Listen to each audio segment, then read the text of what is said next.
अब देश के स्वास्थ्य मंत्रालय से भी एक बड़ा घोटाला बाहर आया है। वैसे क्या आपको पता है कि हमारे देश के हेल्थ मिनिस्टर इस वक्त कौन है? छोड़िए, दिमाग पर जोर मत डालिए। देश में आजकल जैसा माहौल है, आम जनता तो दूर, शायद खुद मंत्री जी को भी रोज सुबह चेक करना पड़ता होगा कि वो मंत्री हैं भी या नहीं। असल में दोस्तों, दिल्ली की एंटी करप्शन ब्रांच ने 2 बड़े सरकारी बाबुओं को दबोचा, जिन पर करीब 600 से 700 करोड़ रुपए के घोटाले का आरोप है।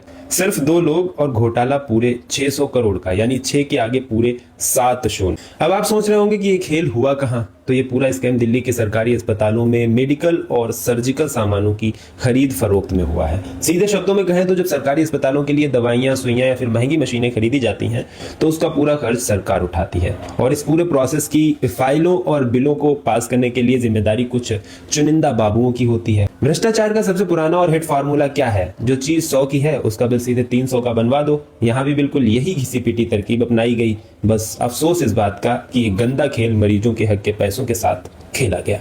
मामले का खुलासा तब हुआ जब दिल्ली के विजिलेंस डिपार्टमेंट को अस्पतालों की इस खरीद में गड़बड़ी की भनक लगी, लेकिन जब टीम ने तफ्तीश की और छापा मारा तो उनके भी होश उड़ गए। मामला कुछ लाख का या फिर 1-2 करोड़ का नहीं, बल्कि सैकड़ों करोड़ की हेराफेरी का था। एफआईआर के मुताबिक सीपीए का मुखिया कुछ सप्लायर्स के साथ साठ गांठ करके एक पूरा सिंडिकेट चला रहा था। जिस पैसे से आम जनता का इलाज होना था, वहां हर एक मेडिकल सामान की 3 से 4 गुना ज्यादा कीमत लगाकर बिलिंग की जा रही थी। और याद रखिए, ये कोई पहला या फिर आखिरी मामला नहीं है। बाजार में जितने भी बड़े बड़े घोटाले पकड़े जाते हैं, उनमें से 90% इसी पुराने ढर्रे पर काम करते हैं।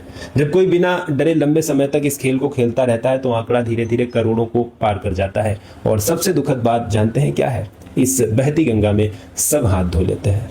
बड़ा अफसर भी हिस्सा लेता है, छोटे लेवल का क्लर्क भी जेब भरता है, और बिल पास करने वाले से लेकर सप्लाई करने वाले तक सब मिलकर मलाई चाटते हैं। तभी तो दोस्तों हम लोग एक मुहावरा कहते हैं कि मिल बांट कर खाना चाहिए। आप लोगों को दोस्तों इस पे क्या प्रतिक्रिया देना है कमेंट बॉक्स में जरूर बताइएगा, और लेटेस्ट इन्फॉर्मेशन के लिए फॉलो करना बिल्कुल मत भूलिए।